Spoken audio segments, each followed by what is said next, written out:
अस्सलामु अलैकुम। मोहम्मद अदल सिद्दीक अपने प्रोग्राम पॉलिटिकल डायरीज के साथ हाजिर खिदमत है।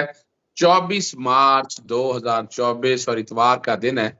आप ये प्रोग्राम देख रहे हैं, बहुत ही तकलीफ दे बात है मेरे लिए। तो मेरे साथ आप अभी ब्रिगेडियर रिटायर जफर अली साहब को देख रहे हैं और हमारा इनका नुक्ता नजर एक ही है।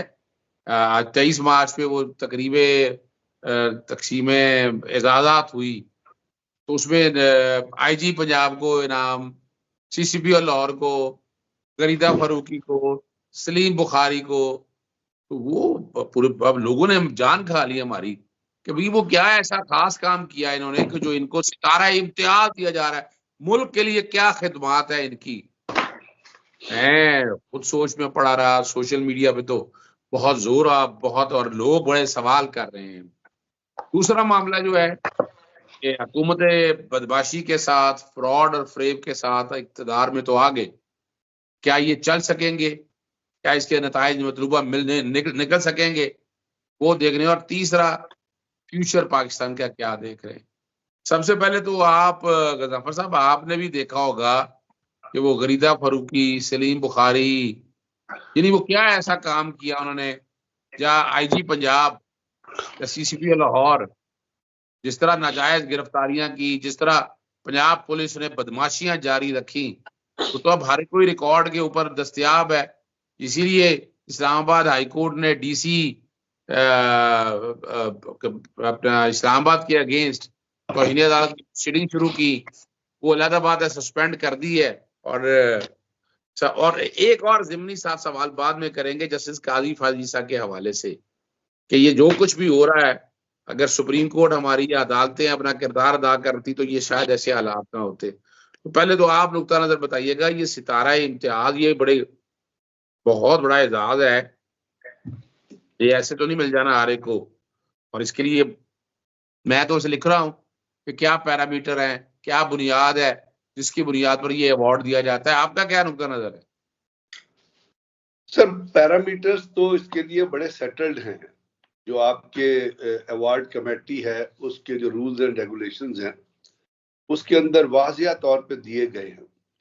लेकिन माजी में आप जाएं तो जिस दिन जो बाइडन को पाकिस्तान का पीपल्स पार्टी ने एजाज दिया था ना, उसी दिन से इन एजाजों का डिक्लाइन शुरू हो गया था। जो बाइडन आपको पता है कौन है? जो बाइडन पाकिस्तान का दौरा कर रहा था तो यासिर जरदारी सदर थे पाकिस्तान के, तो उन्होंने जो बाइडन को हिलाल इम्तियाज या कौन सा इम्तियाज इनको दिया था। और फिर जो बाइडन ने, जो पाकिस्तान के बुढ़े बाइडन ने जो पाकिस्तान के साथ किया है, वो बुढ़ा बाइडन जो अभी वहां पे कर रहा है, गजा में कर रहा है, वो आपको पता ही है। तो वहीं से ये एजाज जो है ये एक जाती नौयत के चॉइस बन गए। और इसके अंदर आपको पता है इमरान खान के जमाने में भी एक फिल्म एक्ट्रेस थी, मुझे उसका नाम याद नहीं आ रहा, उसको अवार्ड दिया गया, महविश हयात। उसने क्या किया था, क्या उसने तो वो कुछ अदा कर रहे हैं कि बात शुरू हुई तो वो तो इल्जाम ऐसे लगे कि वो तो हर जाने के दावे, FIA में दरखास्तें, मैं तो सिर्फ अवार्ड की सिलेक्शन के हिसाब से बात कर रहा हूँ कि जी अवार्ड की सिलेक्शन क्या होनी चाहिए या किस तरीका कार से होनी चाहिए। तो अब ये इनकी वो इम्पोर्टेंस, अफसोस की बात है, दुख है, क्योंकि पाकिस्तान में वैसे भी आपको पता है पाकिस्तान में हर चीज जवाल पजीर है। या तो कोई चीज अगर तरक्की की राह की तरफ जा रही है तो मुझे बता दीजिए। जिस मुल्क की इकोनॉमी जो है वो सिंगल डिजिट पे खड़ी हो गई है $3 बिलियन के ऊपर, और एक $1.5 बिलियन के लिए आप IMF के लेक्चर रोजाना सुनते होंगे। अभी वो आपको आए थे तो कह के गई है पेट्रोलियम पे लेवी बढ़ाए और सैलरी क्लास पे टैक्स लगाए और बिजली की कीमतें, एनर्जी की कीमतें कंपैटिबल मार्केट से करें। भाई मार्केट से कंपैटिबल क्या करें? इंडिया के अंदर यूनिट का रेट क्या है आपको पता है? 7 रुपए के 8 रुपए रेट है। अफगानिस्तान में क्या है? इतना ही कुछ अफगानिस्तान में भी है। तो कंपैटिबल करना है तो फिर उनसे कंपैटिबल करना है जो रीजन के और ममालिक है। हमारे लिए कौन सा वो आ गया है, अपना स्टैंडर्ड आ गया है।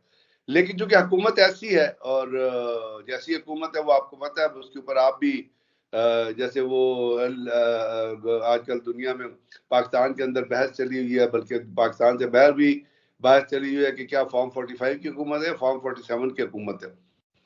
तो अब ये जिस हुकूमत का ये असर म्यार होगा कल 23 मार्च को पाकिस्तान आर्म फोर्सेस की बड़ी शानदार परेड हुई, जिसमें आपने अपने लेटेस्ट वेपनरी जो हमारे पास है और हैदर टैंक जो पाकिस्तान अब चाइनीज की कोलैबोरेशन से बनाने जा रहा है हजरत अली करमुल्लाह वजह के नाम पे, हैदर टैंक का रोल आउट हुआ था पिछले दिनों अपना टेक्सला में हैवी इंडस्ट्री में। अब वो आपको नुमाइश में नजर आया, फिर अल खालिद टैंक नजर आया, फिर हविट्जर गन, फिर JF-17 थर्डर ने जो परफॉर्मेंस दी, फिर F-16 की जो परफॉर्मेंस थी।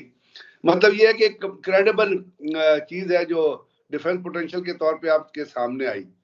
अब वो तो मौजूद है अपनी जगह पे और वो हमें एक स्ट्रेंथ तो देती है, लेकिन जिन चीजों की तरफ आप पॉइंट आउट कर रहे हैं कि जी जो ये तो रेवड़ियां हैं, अब रेवड़ियां बांटने के लिए तो आप चकवाल के उस घर में चले जाएं जो रेवड़ियां बनती है, उसकी वीडियो आई थी एक दफा किस तरह लोग रेवड़ियां बनाते हैं, तो वो आप जिसको मर्जी बांटते हैं, इस पे कोई चेक नहीं होता। मैं तो आपसे अर्ज कर रहा हूँ, जिस दिन जो बाइडन को अवार्ड दिया गया था ना, मैं तो उस दिन ही मुझे इस अवार्ड्स की जो अहमियत है या जो इनकी वक़्त है, मतलब अगर आप बांटना इस तरह शुरू कर देंगे तो फिर तो आप जो मर्जी करें। नोबडी गरीदा फारूकी क्या बट मैं गरीदा फारूकी को एज वुमेन नहीं, मैं उसको एज जो जर्नलिस्ट, मतलब उसके ऊपर आपको पता है FIR बैरिया टाउन में केस चला था उसके खिलाफ कि उसने अपनी बेट के ऊपर कोई जुल्म किया था और उसके बाद फिर उसने तड़ियां मड़ियां दी थी। यार इस किस्म के बैकग्राउंड के लोगों को अगर आप अवार्ड दें, इसका मतलब है there is no award committee which is functioning. ये कोई दिमाग है जो लेकिन मैं जो समझ पाया हूँ, मैं जो सारा तहकीक की इस बारे में कि ये तो पसंद और नापसंद, नाम कहीं से आ गए, किसी तरह आ गए, यानी ये बदमाशिया को यानी बताया ये जा रहा है कि जो बदमाशिया है जो हमारी बात मानेगा उसी को यहाँ पर रहने की इजाजत है और वही निजाम चलता है। हम चले इधर आगे की तरफ चलते हैं। फार्म 45 वाला तो मामला, मेरी पिछले दिनों इमरान खान साहब से मुलाकात हुई, बुशरा बीबी साहब से मुलाकात हुई, हाई होप में है, तो लड़ रहे हैं, फार्म 45 की जंग भी सारा लड़ रहे हैं। लेकिन एक बात जो बेद बाजे समझ में आ रही है, जो हमारी अदालतों का वो रोल नहीं है जो एक रोल होना चाहिए बाप का, सगे बाप का एक रोल प्ले नहीं किया जा रहा है। और फार्म 45 के वाले इलेक्शन कमीशन भी यानी कई तो ये सवाल कर रहे थे कि अदलिया में से किसको अवार्ड क्यों नहीं मिला, इलेक्शन कमीशन में से सारे के सारे अवार्ड इलेक्शन कमीशन को दे देने चाहिए थे, लोग ये सवाल कर रहे थे। आप क्या समझते हैं कि फार्म 45 वाला मामला जो है, लग ये रहा है कि ये दब गया है, लेकिन मैं नहीं दबता हुआ ऐसा देख रहा। मैं आने वाले दिनों में इलेक्शन अपीलें फौरन फाइल होकर ये मामला तो आगे चलेंगे और ये बहुत जल्द आप देखेंगे कि ये 4 महीने का। और मैंने इसमें तजवीज भी दिया, उस दिन मुलाकात हुई मेरी, उमर अयूब से मुलाकात हुई, असद कैसर से मुलाकात हुई मेरी, आमिर डोगर से मुलाकात हुई, बैरिस्टर गौर से मुलाकात हुई, सरदार लतीफ खोसर साहब से, और सबको मैंने यही तजवीज अली जफर से कि ये जो अपना फार्म 45 है, इसका जो है ना आपने ऐसे नहीं छोड़ना, इस पे फोरेंसिक करवाना, फोरेंसिक लोकल नहीं कराना, आपने बैन अवी लोगों को एंगेज करना है। आप क्या कहते हैं? सर फॉर्म 45 की बात तो बाद में करें ना, ये फॉर्म 47 की बात तो बाद में करें। अभी कल भी एक रिजल्ट तब्दील हुआ है, अगर आपकी नजर से गुजरा हो। रिकाउंटिंग में बहुत बड़ी ज्यादती हुई है।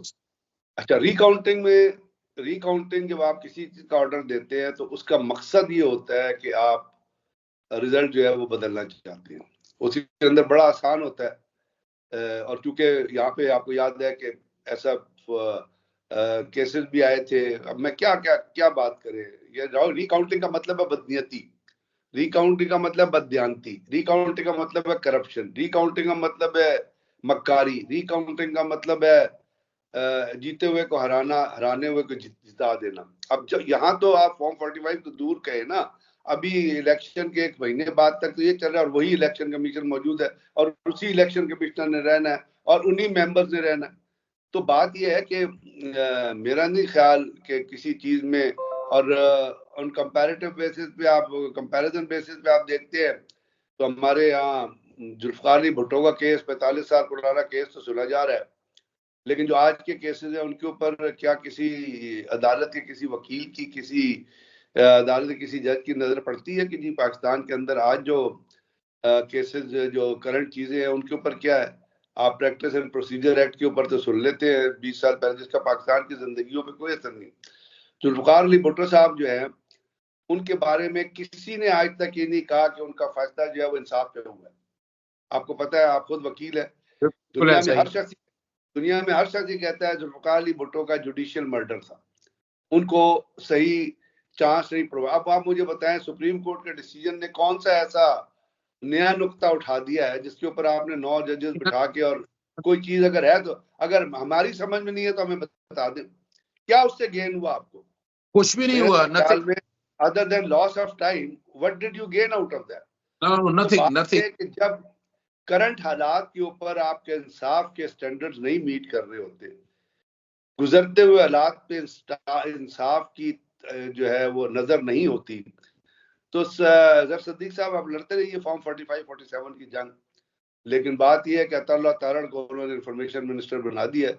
अब आप इस पे जो कुछ मर्जी करें, और जो लोग हैं जो हमारे खिलाफ बयान देते थे, वो अब पोजीशनों पे आ गए हैं, तो आप 45-47 की जंग लड़ते रहे। एक बात जो मैं देखिए, इस वक्त भी आपको पता है जो डिफेक्टो जो है वो प्राइम मिनिस्टर मोहसिन नकवी है। मोहसिन नकवी पता है आपको, उनके अमेरिकन से ताल्लुकात हमको पता है, ऑपरेशन जीन चेंज में उनका एक किरदार रहा, पंजाब के अंदर निगरान हुकूमत में फिर वही, और वो शहबाज शरीफ एक डमी वजीर आजम बनाकर बैठा दिया हुआ है, उसकी हैसियत कोई नहीं है। यानी अपना चीफ कमिश्नर इस्लामाबाद जो लगाना है, सेक्रेटरी दाखिला जो लगाना है, वो सारा उनकी अपनी मर्जी की है, और वो अपनी मर्जी के बंदे वो लेके आ रहा है, और वो सारा मैनेज कर रहा है। तो ये तो अगर देखा जाए तो ये जमहूरियत भी कोई नहीं है, ये पार्शला की जो तरीकाकार है, क्या मार्शल का आउटकम ही नजर आ रहा है कि जो हालात चल रहे हैं। तो लेकिन इसमें देखिए कसूर हमारी सियासी जमातों का नहीं है कि वो कहाँ गई पीपल्स पार्टी, जो मोहतरमा बेनजीर भुट्टो की लेफ्ट की एक जमात होती थी, और कहाँ गए हमारी जो मजहबी जमातें या कुछ और ANP वगैरह, या बलोचिस्तान के अंदर जो जमातें थी, या खैबर पख्तूनख्वा के अंदर जमातें सारी थी, वो तो सारा लग रहा है सारे झाग की तरह बैठ गए हैं, वो बैनुल अक़वामी एजेंडे के सामने उनके पास कुछ नहीं है करने को। बात यह है कि सिस्टम जो होता है वो कोलैबोरेटिव होता है, एक दो चीजों से मिलके चलता है, और जब आप उस इंटरनल कनेक्टिविटी को खत्म कर दें इश्यूज के साथ, यानी एक इशू है उसके ऊपर पाकिस्तान में लोग भी कमिटेड होते हैं, सियासी पार्टियां भी कमिटेड होती हैं, जब उन इश्यूज के ऊपर कनेक्टिविटी नहीं रहे और वो उसके ऊपर कोई सोच ना रहे, तो फिर आपको हालात जो है वो बेहिस्सी के ही नजर आते हैं। आज पाकिस्तान में जो कुछ आपने बयान किया, आज तक अभी तक बलूचिस्तान असेंबली का इजलास, बलूचिस्तान असेंबली की कैबिनेट, बलूचिस्तान की कैबिनेट नहीं बन सकी, अगर आपके जहन में, इलेक्शन हुए हुए कितने दिन हो गए। तो ये जो सूरत हाल इस वक्त चल रही है, आप वकील हैं, आपको पता होगा, आपको पता है केयर टेकर रूल गालबन कहीं एग्जिस्ट कर रहा है, आप उसको कोट कर सकते हैं, आप उसको जानते होंगे, जो केयर टेकर है कि जिसमें आप यानी खुद बन ही नहीं सकते हैं, तो क्या इमीडिएट गवर्नमेंट का हिस्सा, तो या आप वजीर अगर आप बन गए, केयर टेकर हुकूमत में रहे तो आप इलेक्शन भी नहीं लड़ सकते और ओहदा भी नहीं एक्सेप्ट कर सकते। बिल्कुल सही। तो अगर वो कॉन्स्टिट्यूशन में है, तो अजहर साहब मुझे बताइए, इससे पहले जो कॉन्स्टिट्यूशन की क्लॉजेस थी उनके ऊपर कितना अमल हुआ है? तो अगर उनके ऊपर नहीं हुआ, और हमारी अदालतें देखिए, अदालतें ये सो मोटर लेना नहीं बनता, ये अदालतों को क्या किसी ने आकर खटखटाना है? मैंने आपसे बताया, अदालतें तो अनकंसर्न्ड है पाकिस्तान के मारूजी हालात से, दे आर नॉट, वो फिक्रमंद नहीं है, क्योंकि उनको वो कहते हैं ना कि अपना काम चल रहा है तो छो। अवाम तो पाकिस्तान में अवाम जो है ना, दे आर लाइक फॉडर, ये जो नहीं आप जानवरों को चारा डालते हैं, अवाम चारे की तरह है। अभी आपने LNG की कीमत बढ़ा दी, किसी ने आपसे पूछा कोई चेक है? सैलरी क्लास में टैक्स लगेगा, आप कहते हैं कि जी वो जो स्लैब्स हैं, टैक्स स्लैब्स, वो 7 से घटा के 4 कर रहे हैं, कोई पूछेगा? आपने पेट्रोल पे लेवी बढ़ा दी, कोई पूछने वाला है? बात यह है कि अवाम भी अवाम ने जो कुछ करना था इलेक्शन में कर दिया, अब वो कब तक बाहर निकलते रहेंगे?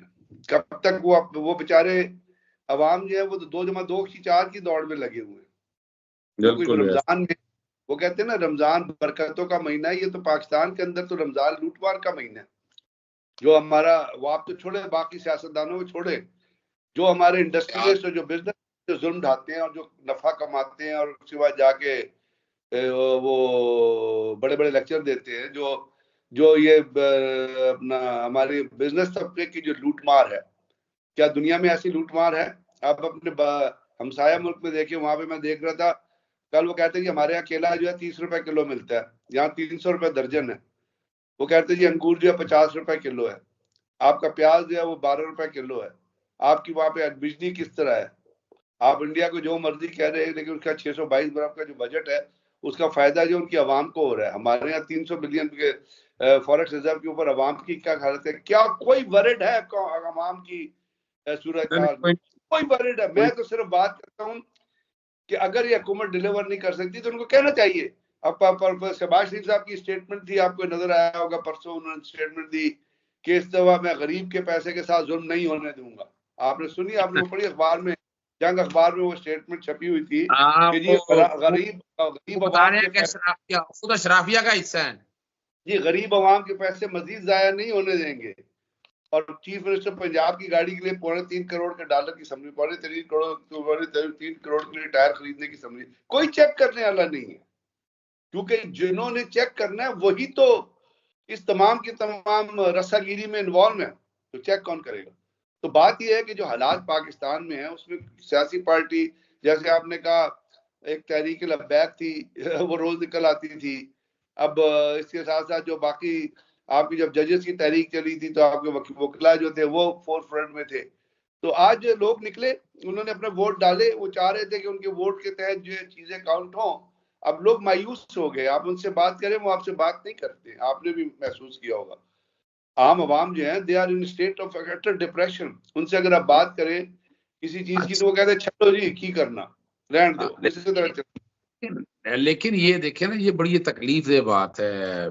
जो वाइब्रेंट लोग हैं, जो एक्टिविस्ट लोग हैं, हमारे जैसे लोगों के लिए बड़ी तकलीफ दे बात है।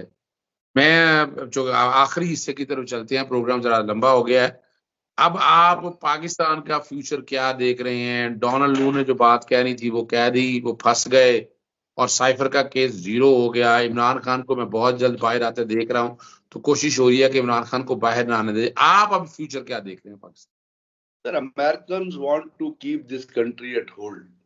उन्होंने ये डिस्टेबलाइजेशन जो पाकिस्तान में चल रही है इससे आपको बाहर नहीं आने देना। और जो प्रेजेंट लीडरशिप है उसके अंदर इतनी जो पॉलिटिकल लीडरशिप है, क्योंकि पॉलिटिक्स को पॉलिटिकल लीडरशिप हल करती है। पॉलिटिकल लीडरशिप जो है उसके अंदर इतनी कुव्वत और इतनी सोच और इतना विजन नहीं है कि वो इन मुश्किल हालात में, जब आपका फॉरेन एक्सचेंज रिजर्व डाउन है, पेट्रोल की प्राइस 300 है, डॉलर 340 पे है, पेट्रोल 280 पे है, $1 बिलियन आपने पैसा लेना है। क्योंकि इलेक्शन होके शहबाज शरीफ आ गया है तो अमेरिकन का सॉफ्ट कॉर्नर फॉरन हो गया है, और IMF ने अभी कहा है कि जी हम स्टाफ लेवल एग्रीमेंट पे राजी हो गए। तो उन्होंने जो डिमांड देनी है वो इस हुकूमत ने मारनी है। मैंने आपसे बताया अवाम और फॉरगॉटन फैक्टर, इनके लिए अवाम की कोई वक़्त नहीं है, अवाम के लिए कोई डिलीवरेंस होती नजर नहीं आ रही। अब उसके अंदर अगर कोई एक्स्ट्रा इनिशिएटिव्स आए, जैसे अभी सऊदी अरब के साथ एक मायदा हुआ है कि वो यहाँ पे जो है ना वो जानवरों की ग़िज़ा के लिए उन्होंने मतलब जमीन ली है और उन्होंने इन्वेस्ट करना। रिकोडेक का एक गोल्डन चांस, रिकोडेक है एक ऐसा जो आपको डिलीवर कर सकता है, लेकिन वो 2028 तक फंक्शनल होगा। अपना सी पैक के साथ आपने जो कुछ किया है वो आपके सामने आपको नजर आ रहा है कि सी पैक जो है $65 बिलियन का प्रोजेक्ट हो गया, उसकी क्या डिलीवरी है?